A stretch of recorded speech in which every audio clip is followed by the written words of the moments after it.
Hello everyone. Today in this video we have taken the CETET question paper of 2019.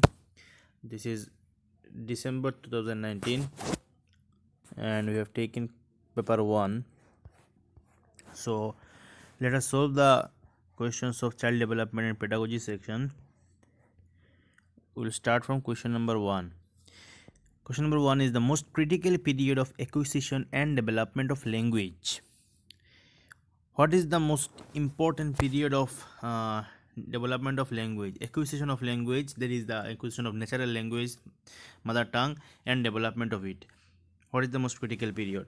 Prenatal period, no. In the prenatal period, that is before birth, so it doesn't come to the language development. Adolescence is very much late. Language development occurs very much before.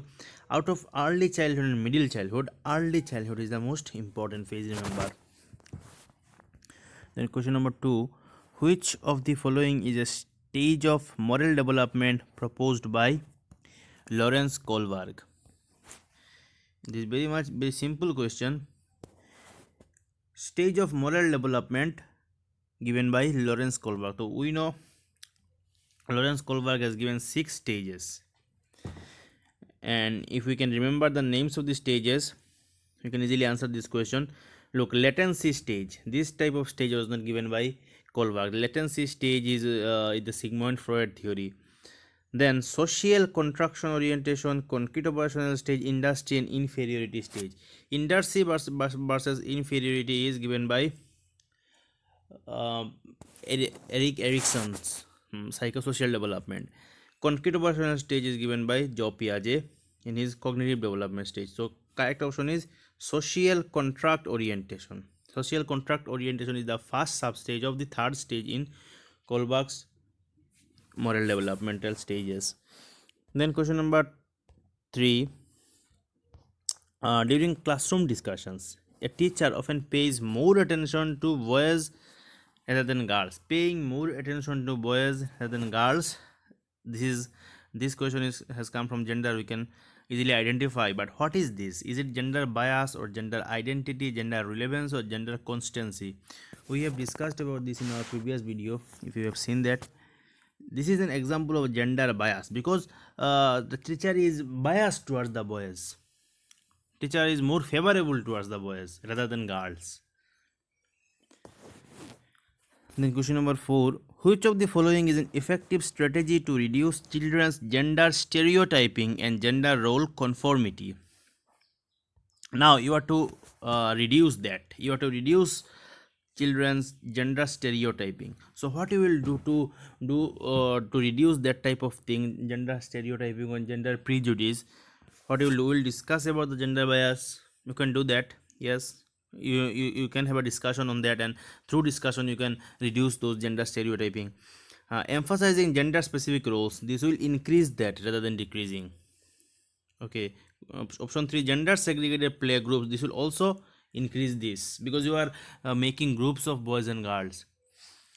Gender segregated sitting arrangement, this will also aid to the gender stereotyping. So discussion is a good method of reducing those gender stereotyping. Then question number 5, which of the following theorists, while viewing children as an active seekers of knowledge, emphasize the influence of social and cultural contents on their thinking? This is a very easy question, which we know, social constructivism. This question has come directly from social constructivism, and it was given by Lev Vygotsky. Joe Piaget has given personal or radical constructivism or cognitive constructivism. The emphasize on the influence of culture and society and language was given by Lev Vygotsky. That was social constructivism. Question number 6. While working on a jigsaw puzzle, 5 years old Najma says to herself, "Where is the blue piece? No, not this one. Darker one that would go here and make this show." So a 5-year-old little girl is solving a jigsaw puzzle and she is talking to herself that this is not a blue piece, I should put that. This type of private speaking. So this is a private speech because This type of speech about this type of speech talked by Vygotsky in his language development theory. Not talk aloud, not scaffolding. Scaffolding is separate thing. Scaffolding comes under constructivist learning. Egocentric speech was given by Joe Piaget. So this type of speech, private speech, is given by Lev Vygotsky. Then 7. Giving cues to children and offering support as and when needed is an example of. Is an example of what? Is an example of scaffolding, because this word as and when needed. In Lev Vygotsky's theory, you got three things: MKO, scaffolding, and ZPD. So MKO is the more knowledgeable one, who gives the scaffolding to reach the learner to the zone of proximal development. This was the trend, this was the sequence. So giving support as and when needed, it is called scaffolding. Then question number 8, which of the following behaviors characterize the concrete operational stage? So we have to search out the characteristics of concrete operational stage. Look, hypothetic or deductive reasoning, propositional thought, this comes at the later stage, at the last stage, fourth stage, that is formal operational stage, not concrete. Conservation and class inclusion, this is concrete operational stage, because we know in pre-operational stage there is no cognitive power of conservation or classification, which comes later on concrete operational stage. Deferred imitation, object permanent, this is sensory motor stage, make believe, play, irreversibility of thought, this is pre-operational stage. Concrete operational stage is this one, conservation and class inclusion, ability to classify. Then question number 9, which of the following is a Piagetian construct of context of cognitive development of children? So what Piaget has told about cognitive development, which word relate to that? Schemas, observational learning, conditioning, reinforcement. Not reinforcement, not conditioning, not observational learning. Piaget told about schemas, the mental structures. Okay. Question number 10, primary objective of assessment. What is the primary objective of assessment?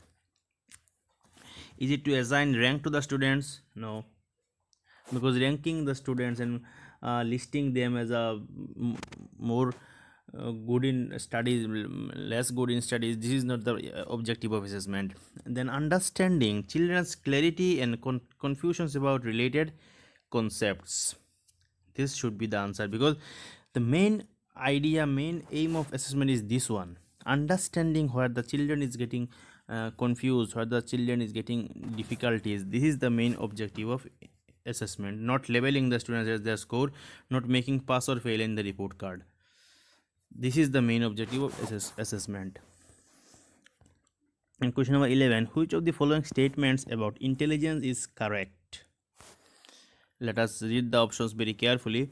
Intelligence is a fixed ability at time of birth. No, intelligence is not fixed. Intelligence, as one of the theory of Raymond Cattell, it has been said that fluid intelligence and crystal intelligence. So crystal intelligence comes at a later stage. This type of thing was said by Raymond Cattell. So intelligence is not something fixed in our mental capacity, and it is not something that we born with.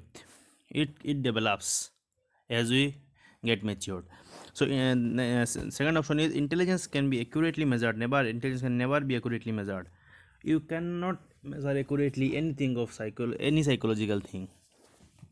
Intelligence is inter-factor and single unit trait. This has been this theory of unifactor theory has been discarded later on. Intelligence is not due to any single factor. Then intelligence is multidimensional and set of complex abilities. This is the most appropriate option. As we know, multiple intelligence or multifactor theory of intelligence from Howard Gardner's theory or from Thorndike's theory, we know this, that intelligence is of multiple types. Then question number 12. Ruhi always thinks of multiple solutions to a problem, many of which are original solutions. So from this line we can get the answer straight away.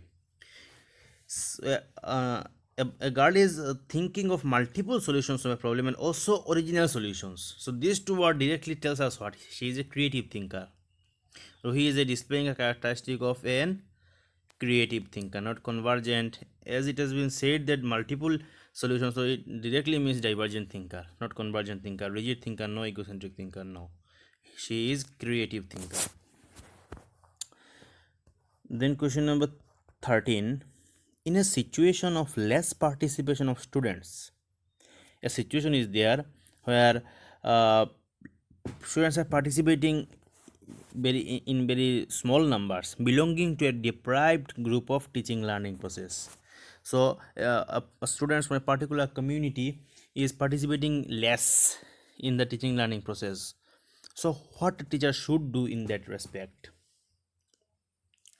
Ask the children to withdraw from school? No, students are not participating, so you can't tell them to leave the school. So this type of thing you can't say. Accept this situation, you can't accept this because you have to better this situation.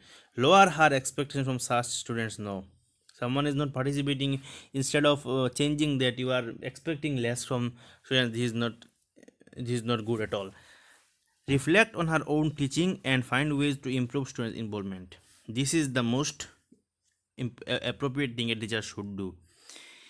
She should reflect on her own teaching. She should think in her ways of teaching that can he improve that, can he make some modifications over those her pedagogy, so that those deprived section of students should also take part in the teaching learning process. This is the most appropriate option. Then question number 14. In an inclusive classroom, a teacher dash individualized education plans. In an inclusive classroom, what a teacher should do with the individualized education plan? Should not prepare? No, he should prepare. Should occasionally prepare? No. Should actively prepare? Yes. Should discourage the preparation of? No. She should actively prepare individualized education plan, because this is the inclusive classroom is all about that only. Inclusive classroom is a classroom setting where people, I mean students from various cultures, various diverse communities, various diverse backgrounds are there. So you should have an individualized education plan. Education plan, a type of pedagogy that suits students needs and demands of each and every students. So this is what you should do. Okay, then question number 15. The primary characteristic of children with dyslexia. So we know dyslexia is reading related disorder. So reading related disorder automatically means writing related disorder. Okay, let us see. Attention deficit disorder, no. Divergent thinking, fluency in reading, never fluency. He has some problems in reading. So how can that be fluency? Inability to read fluently, yes. Reading related disorder, dyslexia. Encouraging a repetitive locomotor actions, no. Reading related disorder, inability to read fluently, that will be the correct option. Let us see question number 16. The concept of inclusive education as advocated in the Right to Education Act 2019 is based on. So in Right to Education Act RTE 2019, the concept of inclusive education was enclosed. What was the principle on which this concept was introduced? Was it behavioristic principle? Was it a sympathetic attitude towards disabled? A right-based humanistic perspective and mainstreaming of disabled by offering them primary vocational education? And this was not behavioristic principles. Also, this is not showing sympathy towards disabled. It is actually a right-based humanistic perspective. On humanitarian ground, inclusive education was introduced in RTE Act 2009. Then question number 17. In the constructivist framework, remember, constructivist framework, learning is primarily what? Based on rote memorization? No. We know very much about constructivist learning. Centered around reinforcement? No. Because stimulus, response, reinforcement, this comes in behavioristic learning. Acquired through conditioning? No. Conditioning also behaviorism. Focused on process of meaning making? Correct, because we construct the knowledge, the learner construct the knowledge, or we can say they do the process of meaning making.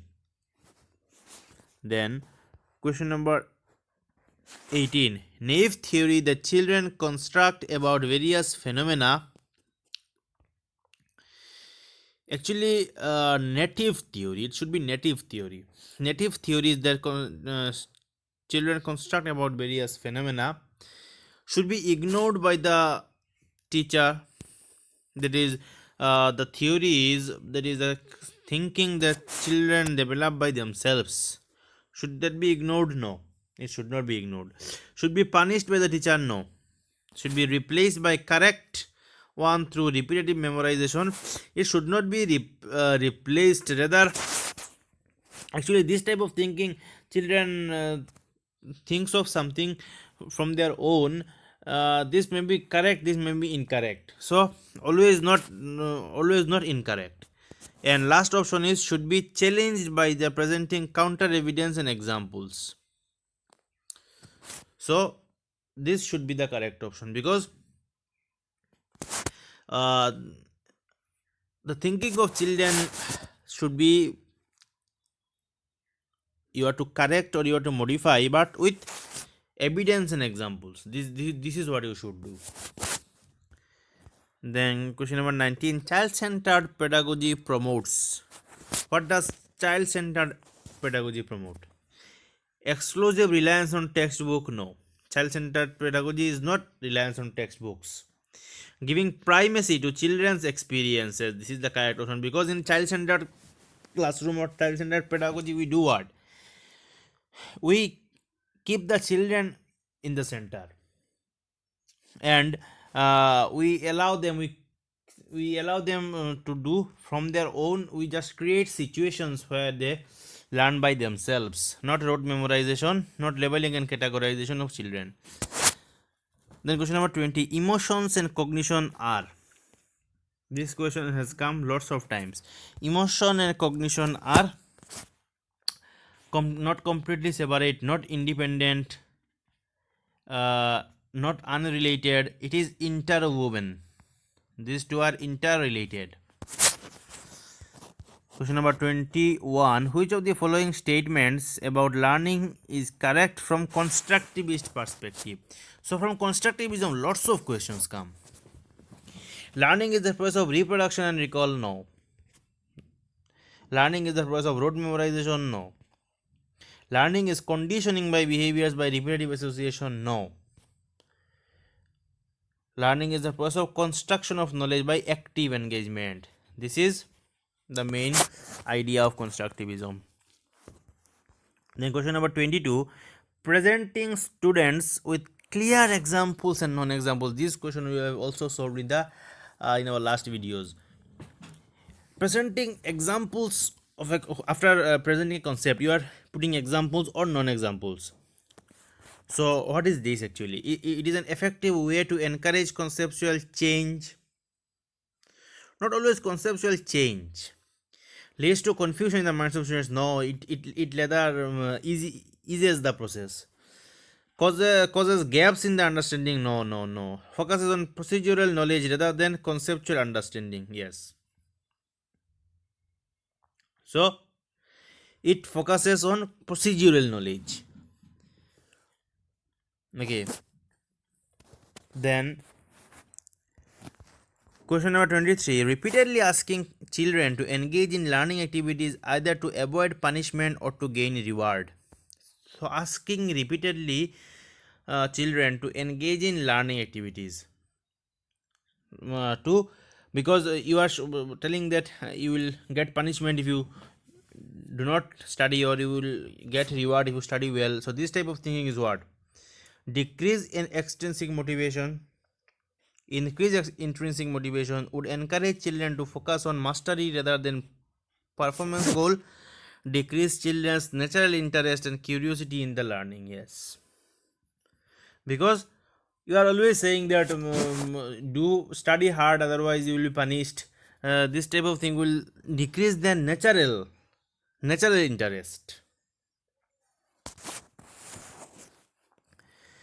Then question number 24, which of the following practices promote meaningful learning? Meaningful learning, remember, corporal punishment means physical punishment. Physical punishment never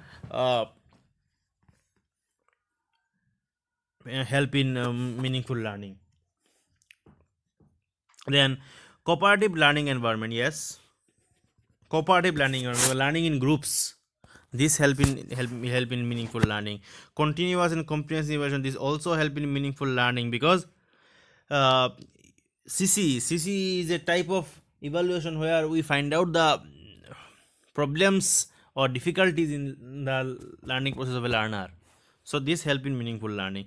Constant comparative evaluation, no. If the evaluation is constant and a standard, this will not help in meaningful learning. This will not promote meaningful learning. So 2 and 3, that is option 2. Then how can teachers facilitate understanding of complex concepts in children? When teachers want to facilitate understanding of complex contents, okay, then what should he do? By delivering a lecture will not help in understanding complex contents. It may help in understanding simpler one but not complex one. By organizing competitive events, no, because you have to make them understand the complex one. So competition is not competitive environment is not good. By repetitive mechanical drill, no. Rather, by providing opportunities for exploration and discussion, you will allow the students to explore by themselves, to discuss within themselves. These are the things you will do to make the complex concepts clear.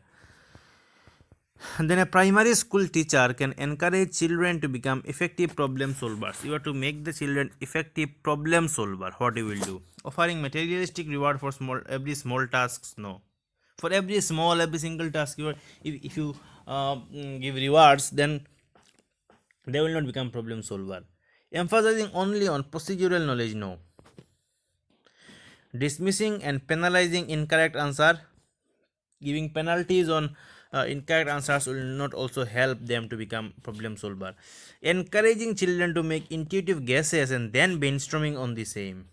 This is the main technique of doing problem solving activity. First, the students should be allowed or encouraged to make intuitive guesses and then brainstorming, then thinking, then reflecting on the process. This is the main technique of becoming a problem solver. Then question number 27, in which of the following periods does physical growth and development occurs at a rapid pace? Infancy and early childhood and middle childhood and adolescence and adulthood. Not adolescence and adulthood, also not middle childhood and adolescence. The most rapid growth occurs in infancy and early childhood rather than this one. So out of these two stages, infancy and early childhood, we say the most rapid growth and development. Then question number 28, which of the following is not, emphasis on the word not a principle of development? So development is lifelong, it is a principle. Development of modifiable, it is a principle. Development is influenced by both head and environment, this is very much correct. Development is universal and cultural contexts do not influence, cultural context does influence. So this is not a principle, which is our most appropriate option. Question number 29, the primary cause of individual variations is. Why individual variations or individual differences that we say occurs? Is it because the genetic code received by the individuals from birth parents only due to DNA? Is it only due to genetics? No. Inborn characteristics? No. Not only the inborn characteristics. The environmental influence? No. Not only the environmental influences. The answer will be the complex interplay between heredity and environment. Both of these factors. The interplay, the multiplication of both heredity and environment is the cause of individual variation. Okay. Then the last question for today. Which of the following are examples of secondary socializing agency? Secondary socializing agency, if you can remember, family and neighborhood. So one family is there, so this is primary. Family and media, since family is there, so this is primary. School and media, media and neighborhood. Out of these two, we all know very well that school is secondary. And since neighborhood is more attached to family, so if we compare school and media and neighborhood, we should select school and media. That will be the most appropriate secondary socializing agents.